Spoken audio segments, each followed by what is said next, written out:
اور میرے عزیزو، ایمان کی قدر و قیمت کا معیار کیا ہے؟ ایمان کا قدر و قیمت کا معیار کیا ہے کہ واقعی میرے دل میں ایمان کی عظمت ہے؟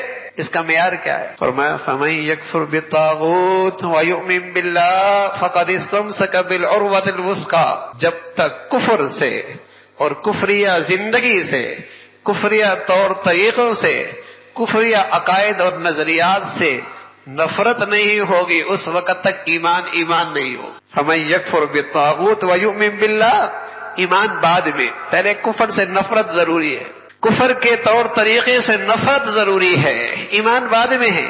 لا الہ پہلے نفرت ہے، الا اللہ بعد میں ہے۔ کفریہ زندگی سے نفرت ضروری ہے، اس لیے کہ اگر کفر کے بارے میں اگر تیرے دل میں، تیری اولاد کے دل میں نرمی آ گئی تو خطرہ ہے ایمان چلا جائے گا۔ ایک دن ایسا نہ ہو تیرا بیٹا مرتد بن جائے، ایسا نہ ہو کہ وہ کفر کے طور طریقوں کو اپنانے پہ فخر کرنے لگے۔ فَمَن يَكْفُرْ بِالطَّاغُوتِ، سب سے پہلے کفریہ زندگی سے نفرت ہے، اس کا انکار ہے۔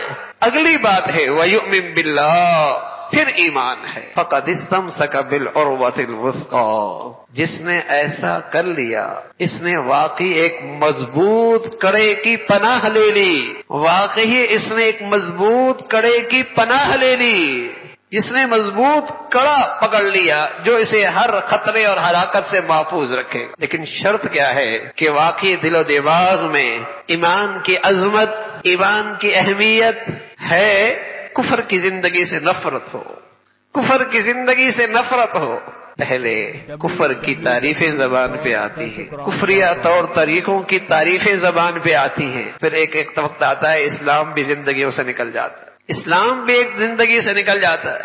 اللہ کیا کہتا ہے؟ والذین کفروا یتمتعون ویأکلون کما تأکل الانعام والنار مثوی لہم۔ کافر لوگ ایسے ہوتے ہیں جو دنیا سے یوں فائدہ اٹھاتے ہیں، دنیا سے یوں کھاتے پیتے ہیں جیسے جانور ہوتا ہے۔ اللہ کی بندگی کے بغیر زندگی ایسی ہے جیسے ایک حیوان کی زندگی ہوتی ہے۔ اللہ کی بندگی کے بغیر زندگی ایسی جیسے ایک حیوان کی زندگی ہوتی ہے، جیسے ایک حیوانی زندگی ہوتی ہے۔ فرمایا ایسا دنیا سے نفع اٹھا رہے جیسے کوئی حیوان اٹھاتا ہے، بندگی اللہ کی کوئی نہیں، ایسا ہے جیسے حیوان ہے۔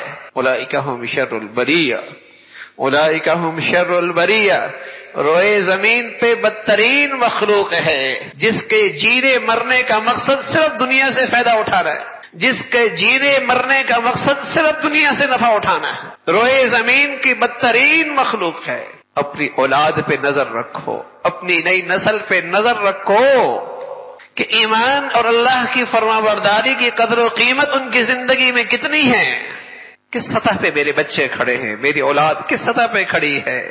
یہ تو ایک حیوانیت کی زندگی ہے کہ اس کی زندگی میں اللہ کی بندگی کی اہمیت ختم ہو جائے۔ یہ تو ایک جانوروں کی زندگی ہے کہ اس کی زندگی میں اللہ کی فرما برداری کا کھانا ختم ہو جائے۔ وہ تو ایک حیوان ہے جن کا سوچ اور فکر صرف کھانے اور پینے تک رہتی ہے۔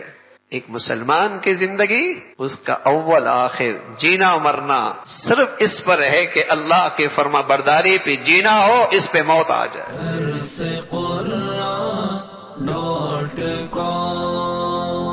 www.darsequran.com